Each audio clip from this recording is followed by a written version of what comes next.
طيب بسم الله والحمد لله والصلاة والسلام على رسول الله وبعد السلام عليكم ورحمة الله وبركاته.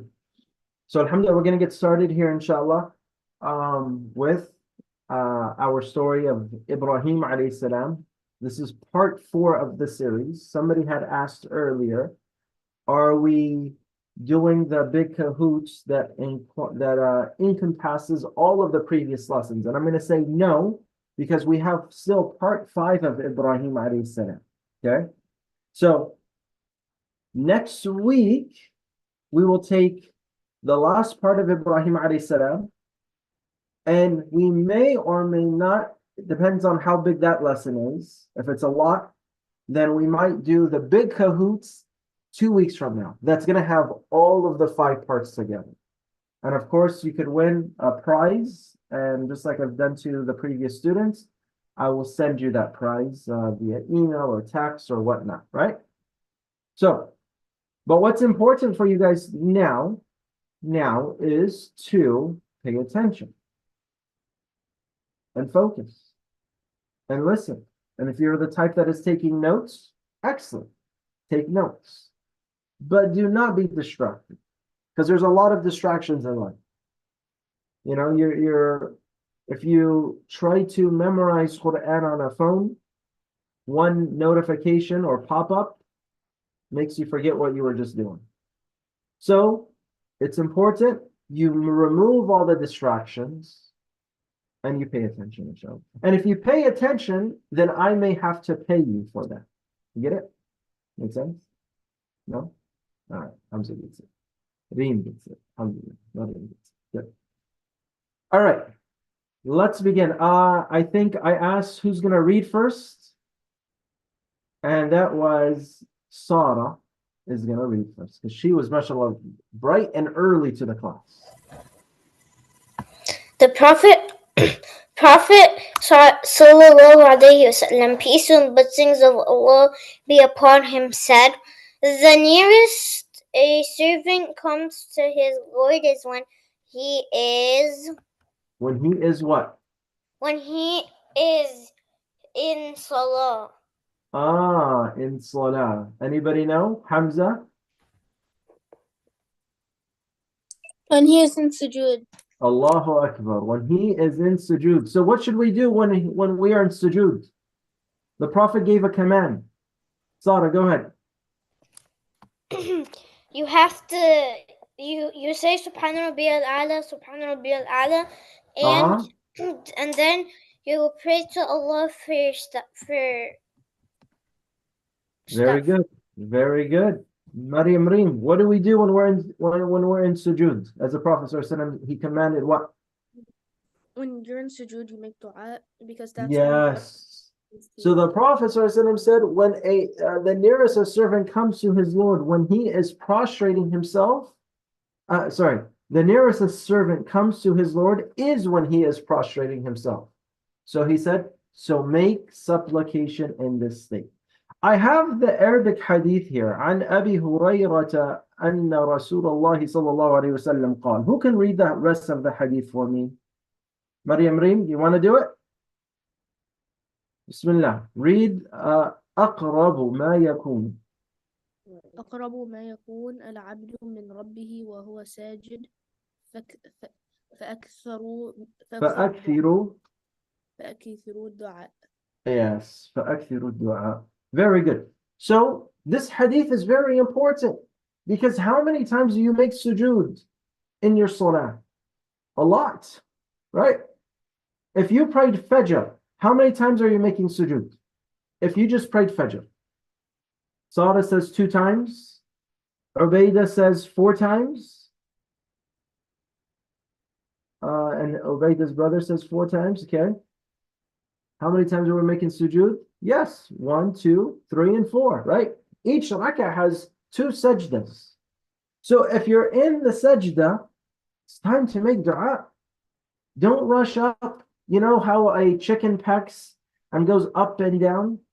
This sometimes looks the way we pray, right? We just go up and down. It's like we're doing exercises. Part of praying, when you pray, the objective is never just to go up and down, up and down, up and down. Okay? The salah, although it is physical, it is the most benefit is for your internal state, for your heart. So when you're in sajda like this guy is, yeah, he's not looking at us. You can see his face, right? At least he's not supposed to be looking at us. Okay? But it looks like his face is like sideways and he's making sajda, right? But that's besides the point. Besides the point. But when you're in here, this is when you make lots of dua. Yumna. What dua do you make that you would like? You're in sajda. This is the time to make dua. What is your dua like? Like, yeah, Allah make allow me to go to Jannah or like. Very good. You're making dua for Jannah. And you're saying, oh Allah, allow me to go to Jannah. And then you're including your Islamic studies teacher too in that dua, right? Of course. Of course. Adam, what are you making dua for? I make dua for protection of myself and my family. Yes, you ask Allah to protect you from a lot of evil and physical harm. Very good. Beautiful, actually. Yusuf, what are you making dua for? Two things. First thing, I would make dua for my parents, and second thing, I would make dua for the people in Gaza. Allahu Akbar. Very good. Those are two beautiful du'as. One for your parents and one for the people of Gaza. And don't forget yourself in the dua. Because at the end of the day, we're going to be all responsible for ourselves. For ourselves. So when we meet Allah subhanahu wa ta'ala, we want some hasanat too. Okay? They say that you shouldn't be selfish. You shouldn't be greedy. But when it comes to acts of worship, Habibi, go for it. Like, for example, Yusuf, what's your favorite food, Habibi? What's my favorite what? Let's say we had a piece of pizza, okay? There's one slice of pizza. Like, it's a small pizza, so we can't like split it up. Now, we were both hungry and we're about to go for that pizza. So what am I going to do? I'm going to say, Yusuf, that you can have it. And you're like, oh, okay, Jazakallah khair. And you might say, no, you can have it. And then I'm going to insist, no, you should have it. Okay? But if we were in the second row and the first row had an empty spot, this is not the time to be nice. This is the time to jump for the occasion. Jump and get that good deed of jumping into the first row. Because sometimes what we do is, when it comes to good deeds, we share it with other people, but we don't leave anything for ourselves. Does that make sense? Yes. Very good. Maryam Reem, what does your kind of dua look like? What did you try to English? Huh? She prays for the people in Gaza. Alhamdulillah. I pray that our family will be in Jannah. Ameen. Very good. Beautiful dua. Beautiful dua. Luqman, what are you praying for? For the people in Gaza and Palestine, Uh-huh. and for our family. Absolutely. And when we say the people of Gaza, also consider that the people in the West Bank, there's over like 4,000 or 5,000 people arrested. Or you could say kidnapped. Right? So Gaza, although they're going through a lot, this is unfortunate. And we have to make sure that we're extending our dua for a lot of the Muslims who are suffering. Gaza is one of them. Those in the West Bank is another. All over the world. So continue to make dua for your brothers and sisters in Gaza. Very good. Ishaq and Adam, what do you make dua for?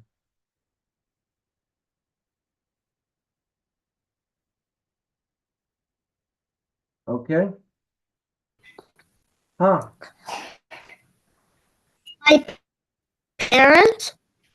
For your parents, very good. Your parents is an important thing to make, or people to make dua for. Rahma, what do you make dua for?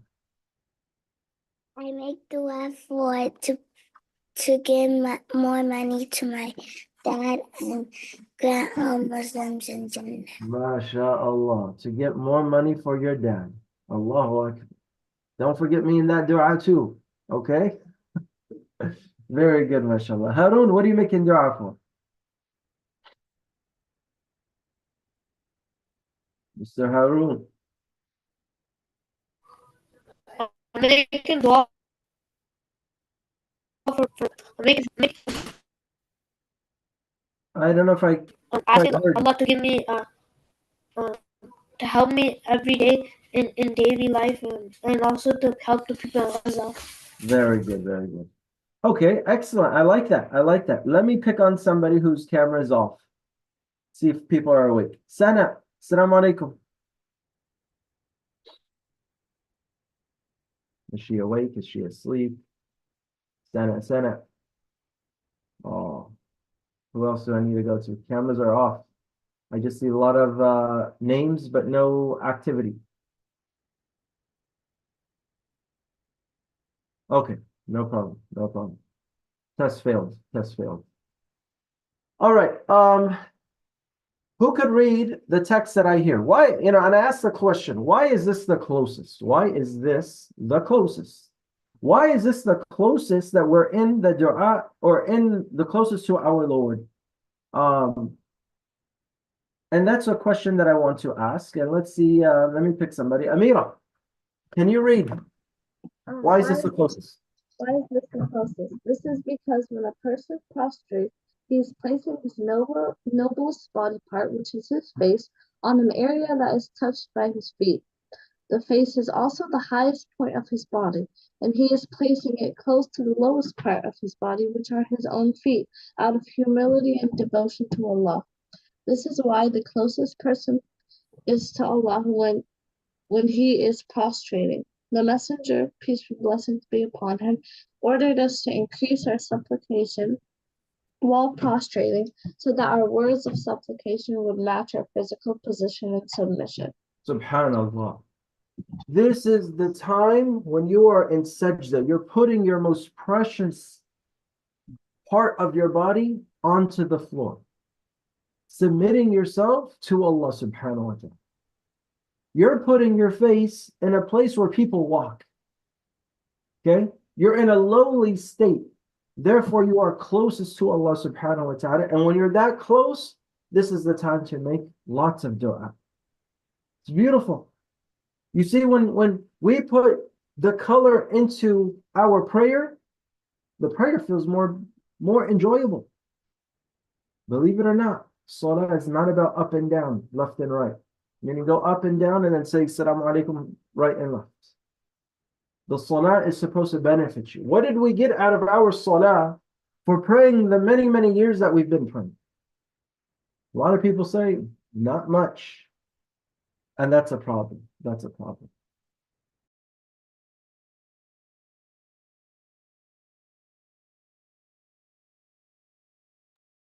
طيب. Let's move on, inshallah, to our story of Ibrahim. And we're going to need some readers. Luqman, please, go ahead, read. Read until Allah the Almighty, they said. The idolaters questioned Ibrahim. When the people returned, they were shocked to see their idols smashed to pieces, laying scattered all over the temple. They began to guess who had done that to their idols, and Ibrahim's name came to their minds. Very good. Thank you, Luqman. Muhammad, read, please. Allah the Almighty said, they said, who has done this to our Allah gods? He must indeed be one of the wrongdoers. They said, we heard a young man talking against him who was called Ibrahim. They said, then bring him before the eyes of the people that they may testify. They said, are you the one who has done this to our gods, O Ibrahim? Ibrahim said, nay, this one, the biggest of them, idols, did it. Ask them if they can speak. So they turned to themselves and said, verily you're the Zalim, the polytheist, the wrongdoers. Then they turned to themselves their first thought and said, indeed, Ibrahim, know well that these idols speak not. Ibrahim said, "Do you then worship besides Allah things that can neither profit you nor harm you, if upon you and upon that which you worship besides Allah? Have you then no sense?" Subhanallah. So you see, the main reason why Ibrahim destroyed those idols was to prove a point. What's to prove a point? If the biggest idol cannot speak, then why do you worship something that cannot harm or benefit you? Sulaiman, read the next one. Furious. Furious, they demanded that Ibrahim be arrested and tried. Ibrahim did not resist. This was precisely what he had been aiming for, so that he could show them up in public for their foolish beliefs. At the trial, they asked him if he was still responsible for breaking the idols. Smiling, he told them to ask the biggest idol, which was still whole. He told them that he must be the culprit. They replied he knew well that the idol could not speak or move, which gave Ibrahim the chance chance? to prove the foolishness of worshipping these lifeless objects. Very good, very good. Umair and Hannana, read the last paragraph there. They then realized the senselessness of their beliefs. However, the Yes? arrogance would not allow them to admit their foolishness. All they could do was use their power of authority as guidance, usually due to Punish punish Ibrahim. Ibrahim. They kept him in chains They kept them in chains and planned their revenge. and planned their revenge. So subhanAllah, you see, when someone convinces or proves another person wrong, and they don't have enough intellect or education to respond to the argument, they use the law of the jungle. They start fighting. And this is exactly what the people of Ibrahim alayhi salam started to do. Once Ibrahim alayhi salam convinced and proved them to all be foolish because they're worshiping stones and rocks, they had enough. So they decided to do what? What kind of punishment did they want to do against Ibrahim? Who knows? Abu Bakr, Umar. They threw him into a fire. Yeah, they threw him in to a fire. They built a fire and they threw him into it. Let me see. Adam, Bismillah. The idolaters tried to burn Ibrahim. Anger was burning in their hearts. They decided to throw Ibrahim into the biggest fire they could build. All the citizens were ordered to gather wood as a service to their gods. Ignorant, sick women vowed that if they were cured, then they would donate as much wood to burn Ibrahim. For So several look at days, this lady here. There was a few sick people who were not able to participate and help with gathering firewood. So one of them said, if I get better, I will get as much wood in order to donate it to burn this, to make the fire even bigger. So everyone was literally convinced to build this fire in order to destroy and kill Ibrahim. Go ahead. For several days, they collected fuel. They dug a deep pit, filled it with firewood, and ignited it. They brought a catapult with which to cast Ibrahim into the fire. Ibrahim was put on the catapult.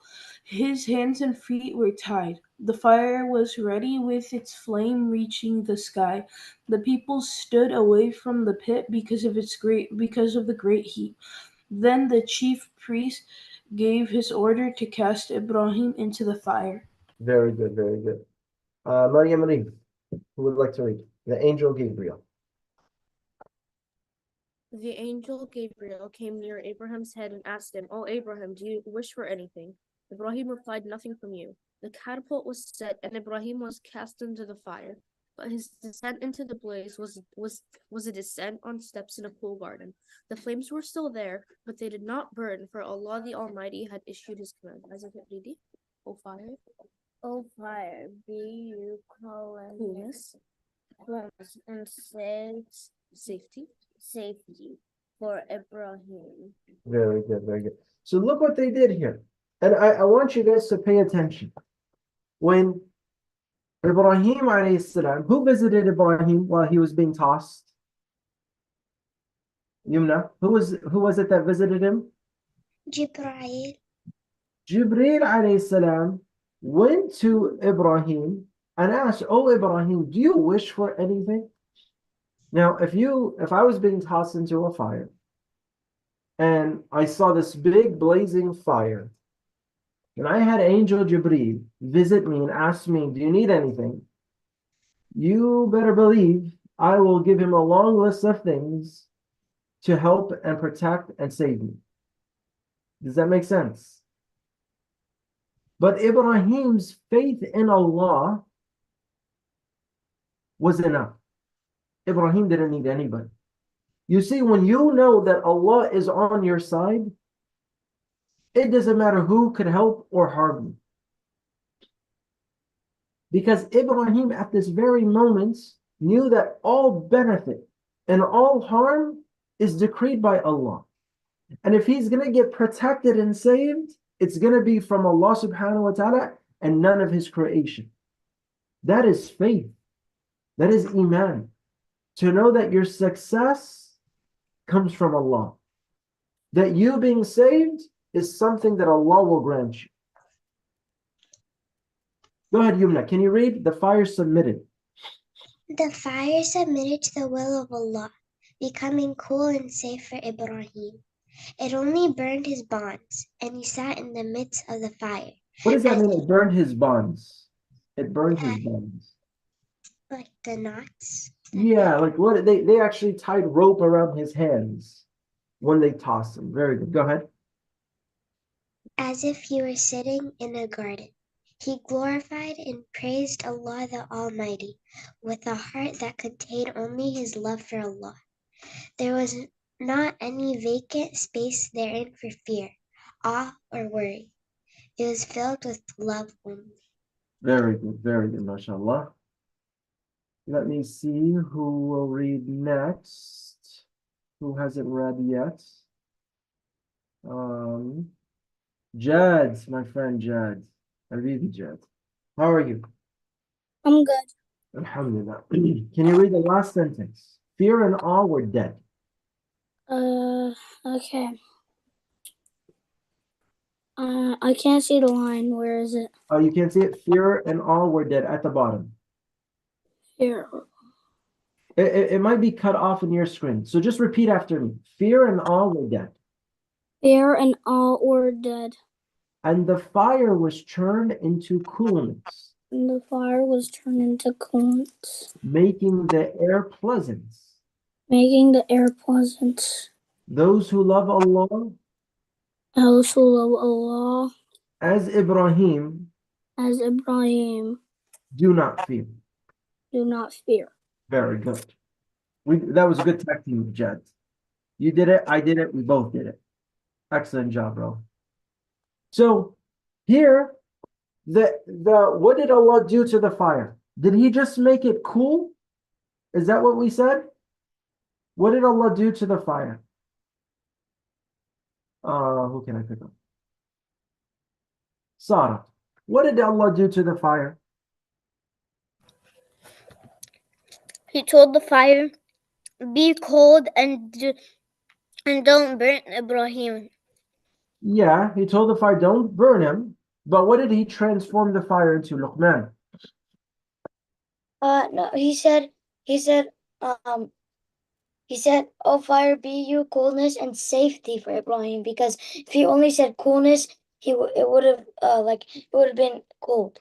Yeah, it would have been too cold. So when Allah made the fire cool, it had to be Look, right now it's cold, right?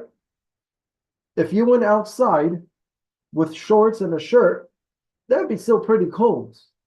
But if Allah could take this cold and make it peaceful, now it feels nice.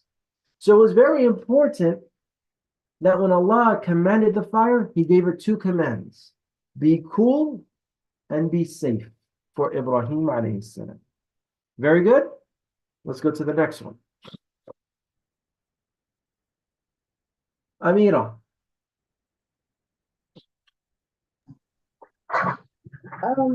The faith of the believers. Allah declared those believers unto whom the people said, verily the people have gathered against you, therefore fear them. They only increase them in faith. And they said, Allah alone is sufficient for us, and He is the best disposer of affairs for us. So they returned with grace and bounty from Allah. No harm touched, and they followed the good pleasure of Allah. Allah is the owner of a great bounty. It is only Satan that suggests to you the fear of its awliya, supporters and friends, polytheists, disbelievers, and the oneness of Allah and His Messenger Muhammad sallallahu alaihi wasallam. So fear them not, but fear me if you are true believers. Very good, very good. Excellent. So let me see. Abu Bakr Abdullah, you there? And then we'll go to Afreen. Can you guys hear me? Somebody's saying they can't hear. Yeah, Assalamu alaikum. Wa alaikum salam. Abu Bakr. Can you read? The throne, the chiefs, and The priest priest is sat, not sad, sat. said, watch the fire from the distance. Yep. So they were sitting there in the back, watching from a distance. What were they watching? This big fire trying to burn Ibrahim. Afreen, go ahead. It was burning their faces and nearly suffocating them. Keep. It kept burning. It kept burning for such a long time that the disbelievers thought it would never be extinguished. When it did burn out, they were greatly amazed to find Ibrahim coming out of the pit untouched by the fire. Their faces were black from the smoke, but he was bright with the light and grace of Allah. The raging fire had become cool for Ibrahim and had only charred the ropes which held him. He walked out of the fire as if he were walking out of a garden. Cries of astonishment were heard from the heavens. Heavens, yes. Subhanallah. So this huge fire, this is not the huge fire that you see there to the side. That's like a flame, right? Okay. It's not the same fire that Ibrahim was thrown into. Obviously not. But this huge fire that Ibrahim was thrown into, it's supposed to be heavens. Cries of astonishment were heard from the heavens, from the skies, from the people, the masses. Okay? There's a few typos, actually. There was one here, there's two E's. But nevertheless. So, what was so amazing is that this fire that was built, that they collected so much wood, ended up doing nothing to Ibrahim alayhi salam. And he walked out untouched, unharmed, and people were shocked out of their minds. How did this happen? Was what they were confused about. Hamza, can you read? They wanted to harm him, but we made them the worst losers. This miracle shamed the tyrants, but it did not cool the flame of anger in their hearts. However, after his event, many of the people followed Abraham, although some kept it secret for fear of harm or death at the hands of the ruthless. Very good. Thank you, Hamza. Look at what happened here, okay? After Ibrahim was saved from this great punishment, what did it make people do? Maryam Reem, Sulaiman, what did it make people do? They were still Become Go ahead. there was- They what? they were still very angry, but some of them followed Ibrahim and started to have faith in Allah, and then Very some good. people kept it a secret so that they wouldn't die at the hands of rulers. Excellent. Sulaiman, does this remind you of any other story or what's going on currently that somebody is being punished and you see their great iman being saved and protected, and it is leading other people to increase in their iman? yes. What do you get this at? Gaza. Gaza. How many, how they're being punished and tortured and bombs are dropping, but it's not shaking their iman in the least. If anything, it's increasing their iman. Can you imagine living your life like today may be your last day? Do you know how close you will be to Allah subhanahu wa ta'ala? Do you know what it would do to you that if you took one more step, that it could be your last step? Do you know what that would do for your iman? And how you're going to say that I might meet Allah subhanahu wa ta'ala in the next minute. If I take a nap, I may not wake up again. Meaning my life could be over. All of this is increasing their iman. Mhm. Because what? They're realizing that their next step could be their last. They're realizing that if they took a nap, they may not wake up. You see? So it is increasing their iman. This is why what they're going through, and those who have passed away, they will have a tremendous reward. And for those who remain, their hearts are firmly connected to Allah subhanahu wa ta'ala. Do you understand? Mhm. Okay? What we're doing in our own lives, we're fooling ourselves. 100%. We are living our life like it's guaranteed. I'm going to go to the store. I'm going to go buy something. Next week, I'm going on a trip. 3 weeks from now, I'm going here. After 2 months, I'm going to do this. I guarantee you, there's nobody in Gaza that is saying that. They're thinking could be my last day. And that's how we have to act. Life is not guaranteed. Shaitan is going to fool us to think that we have a long life. You don't have to go to Hajj. You don't have to make tawbah. You don't have to pray. You could pray later when you get older.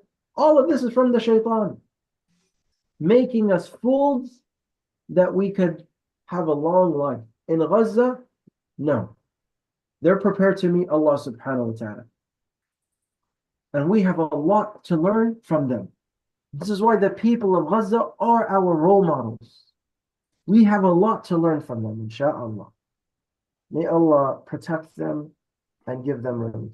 Are you guys ready, inshallah? All right.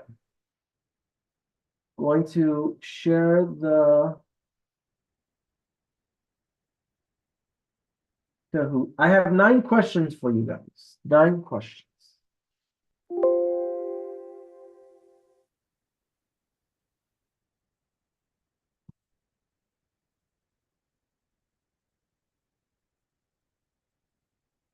And I want to see, and most likely, inshallah, next week, like I mentioned, we will have a grand Kahoot, a short lesson. We'll cover all 5 parts of Kahoots that we've done in the past. So I hope you guys are ready. All right. The Kahoot link is in the chat. Yes, mashallah. Lightning fast. Maryam, Reem. Very quick.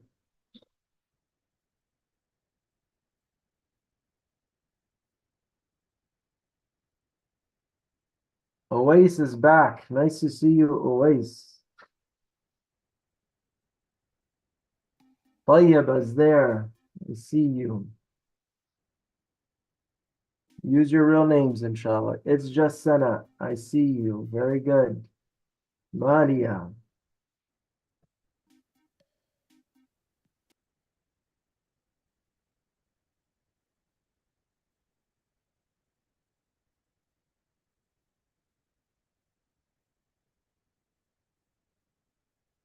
Alhamdulillah, let me get some hands. I see your guys' hands up. Bashar, do you have anything to say?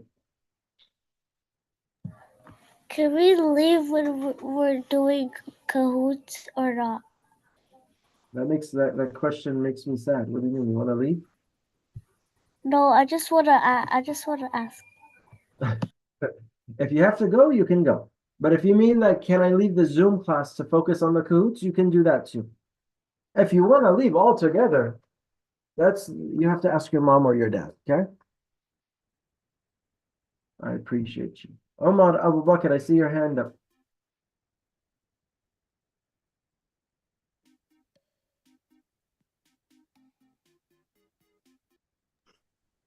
I wonder why that we never get to do the teamwork one.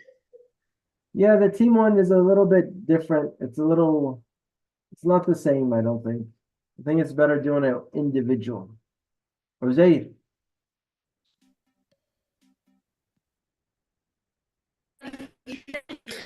I was having, Say it again? I was having a question. Like we were Ibrahim alayhi salam was when they threw him in the fire, yeah? And then Yeah. after that, when he came out from the fire, then he told what was the king name? I forgot the king name. Namrud? Namrud, yeah. When Namrud see that, he tried to kill him again, yeah?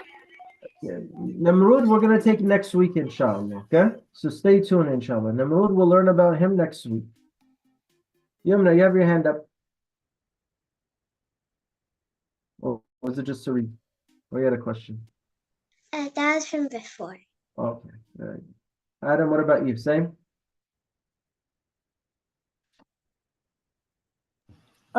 Yeah. Okay. Everybody ready? Inshallah, Andrew Tate is he's playing with us. Well, this was Islamic studies for kids, but if he wants to join, we can't say that. Interesting. How many people? 44 in the chat. We had 57. A few people still missing. Omar Fuladi. I was going to say Faluda. Ooh. Sorry. Omar, can you hear me? I cannot hear you. I don't think your mic is working. Fix your mic, inshallah. We can talk. Abu Bakr, I don't like that name. No making fun of each other. Yalla, we don't have much time. Let's go.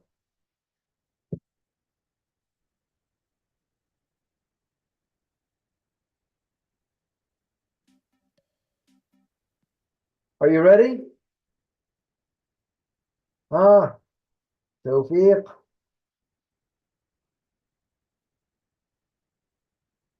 You guys ready?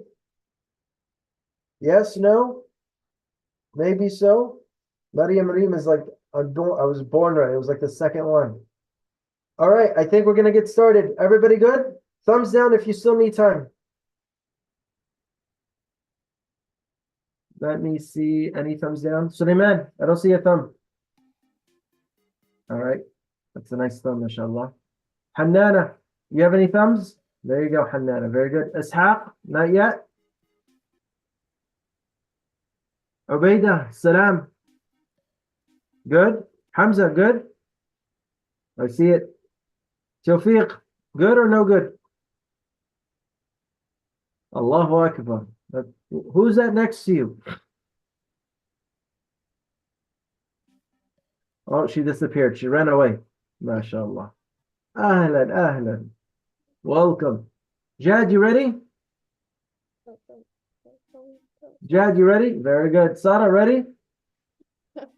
Rayhan, ready? Ahmed Nazari, ready? All right, I think everybody's ready. All right, we're gonna get started. 5 seconds.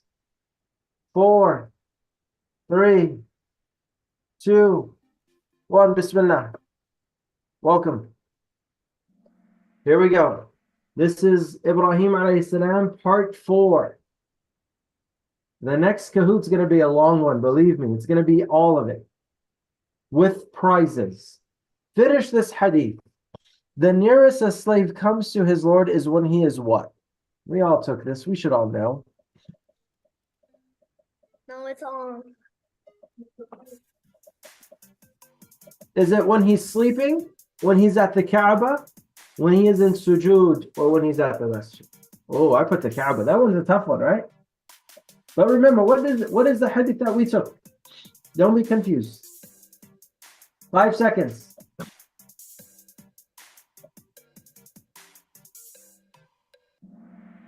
Oh, a lot of people got tricked by the Kaaba. 9 people. How could you think? I never even mentioned that. I know it was, you saw the picture, you said, oh, it has to be the Kaaba. One person thought it was when they were sleeping. They probably love to go to sleep. They're probably telling their mom and dad, when I go to sleep, this is when I'm closest to Allah. It's true. It's in a way, it could be true. Your soul leaves you, right?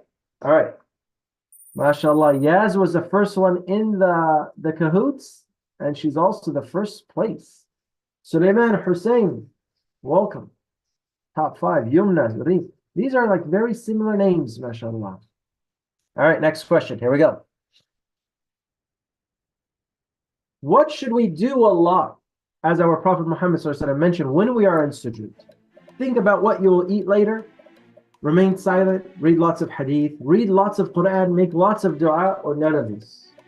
We took this. You guys are experts. I hope you're not in sujood thinking about what you should eat. That means you're just probably really, really hungry. Or you could be making dua in your sujood about food. That is funny. 42, mashallah. One person, might have been the person who picked the sleeping answer. Another person thinks that you should be thinking about what you will eat later. All right. Subhanallah. Where did everybody go? Adam first place, Amira second place, Hamza third, Tayyibah fourth, and Maryam fifth. All right. Next question. What caused the idols to break? Was it an earthquake? Prophet Musa broke them all except one. They rotted away. The big idol broke them. Prophet Ibrahim broke them all except one. An ant ate them. I hope you didn't pick Prophet Musa. We're not learning about Musa.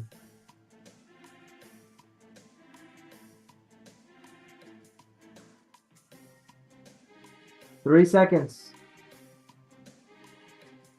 Let's see. 5 people fell for Musa. Okay, good.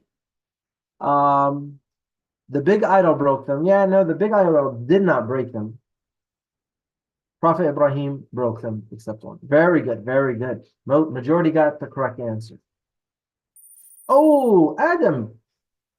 It was so nice seeing you. Reem, Maryam, first place. MashaAllah. I'm seeing your name up there quite often, Allah Mubarak. Awais, welcome back. Amira, third place. Amira, let's go. Hamza, fourth. I see you, Hamza. I see you. Looking right at you. And then Luqman, fifth. All right. Here we go. Next question. Question number 4. What was Ibrahim's response when his people asked if he broke the idols? Did he confess and admit he broke them? Did he tell them to ask the biggest idol? Was he scared and went hiding? Or did he run away? 100% should get the right answer here, right? 100%. I shouldn't see anybody get it wrong. This is too easy.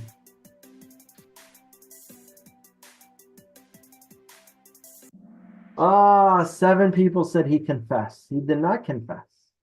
He told them, ask the big idol. Ask them and see what the big idol says. Ooh, little shift. Yes, welcome back in first place. Okay, next question. What was one of the reasons why Ibrahim destroyed their idols? Was it to prove to them their foolishness of their belief? Was he just bored and wanted to entertain himself? You know, sometimes it's fun breaking things, right? You guys know that. He wanted to see if the idols would fight back. He wanted to play a joke on his people. 10 seconds. Once again, this should be 100%. 100%.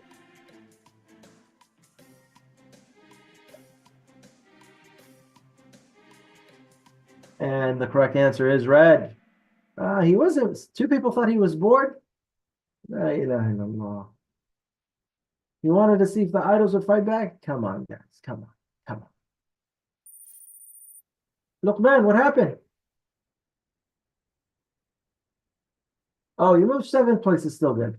Maryam Reem back in first, mashallah. Very good. This is very competitive. I like this. Question number 6. Here we go. What were the citizens ordered to gather as a service to their gods? Was it money? Was it blood? Was it stones? Was it leaves? Was it wood? What were they told to go and gather? Simple. If you were paying attention, you should know this.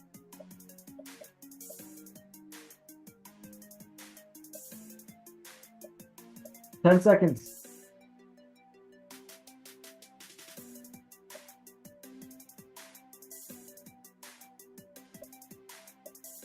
Correct answer is obviously wood. People thought money. No, no, no. Blood? Were you listening to the same story? Stones? All right. A little shift. Tayyiba, welcome back to the top 5. Welcome. I see you. Very good. All right. Next question. Question number 7. What did they build as a punishment for Ibrahim? A deep prison cell, a deep fire pit, a pool of water to drown him, or spikes to hurt him? I'm praying that we just get one answer, 100%. This has to be it. Sulaiman, what are the chances that 100% picks the right answer? Not good, huh? Yeah, probably not. 3 people. 3 people hurt my feelings. 3 people thought they built a pool of water with chlorine. La ilaha illallah. All right, question number 8. Oh, wait, hold on. Afreen, welcome, mashallah. I like seeing new names on the top. All right. Let's analyze it quick. Maryam Reem, you're in first place, 671, but second place, Yaz, 67-65. Only 6 points. 6 points. Like you cannot even blink. And then you have Amira, who is 55, and she's about 16 points away from you. And then 4th place is only 4 points away. And then 5th place is only 1 point away. Allahu Akbar. All right, here we go. Don't blink. What did Allah do to the fire to make sure it did not hurt Ibrahim? He made it vanish. He made it cool and safe. He made it warm and safe. He raised Ibrahim to the heavens.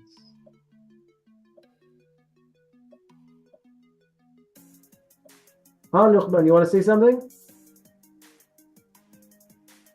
I was gonna say that when I clicked all the answers, I got all of them right, but I just clicked them too slow.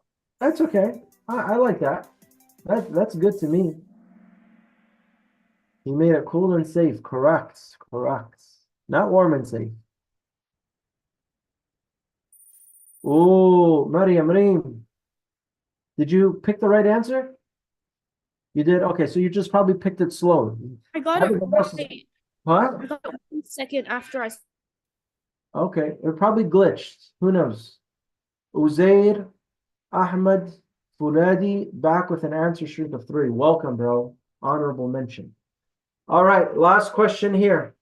Maryam Reem, just go super fast. Amira, Nuha, Iyad, you're like half a second away from winning. Half a second. Here we go. Last question. It's 9:29. We're almost done anyway, so this is perfect timing. Final question. The fire ended up burning something. What did it burn? Did it burn Ibrahim's shoelace? Did it burn his hair? Did it burn a small part of Ibrahim's skin? Or the rope that was tied around Ibrahim's hands? Easy. This was, I think, too easy for you guys, huh? Right? People nodding your heads.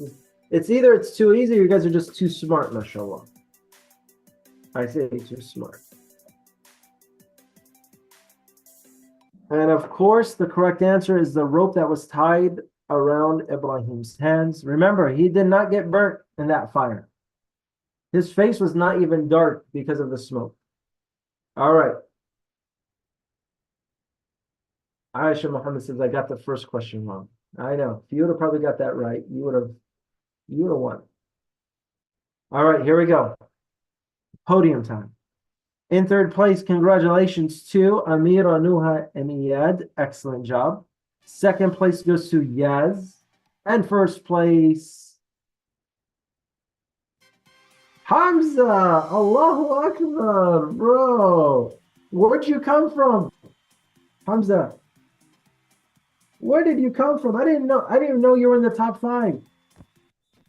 So for a while I was in 6th place, and then I was tied with 5th, and then later I got to 4th place, and then the last question I went from 4th to 1st. Very good, very good. So alhamdulillah, I'm going to take a screenshot and share this in the group chat. Very proud. You guys did excellent. Alhamdulillah, I always appreciate being in the class with you guys. It's an honor and a privilege. I don't take advantage of it. I do try my best to portray a good message for you guys. Inshallah, until next time, I will see you guys soon. Remember, next week will be the final. I believe we should have maybe 3 slides left for the rest of Ibrahim's story. Then we'll do a grand Kahoot, and we'll also offer prizes, inshallah. Okay? So stay tuned, and we'll see you guys next weekend, inshallah. Subhanaka Allahumma wa bihamdik, ashhadu an la ilaha illa anta, astaghfiruka wa atubu ilayk. Wassalamu alaikum wa rahmatullahi wa barakatuh. See you guys.